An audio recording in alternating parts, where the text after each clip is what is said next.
看好了，格斗赛场最卑鄙的犯规名场面来了！这名选手完全无视比赛规则，竟然故意一记阴狠踢击，直击对手要害，对手瞬间剧痛难忍，直接痛苦倒地不起。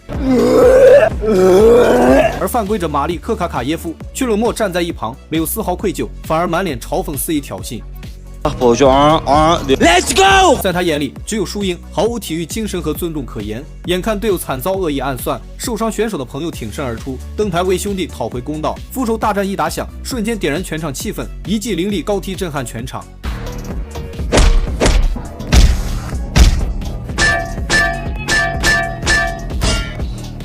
由于赛事规则限制，地面缠斗有时间规定，裁判只能叫停地面对抗，恢复站立对决。可这反倒成全了复仇者，正好可以正面硬刚，好好教训这个不讲规则的狂妄之徒。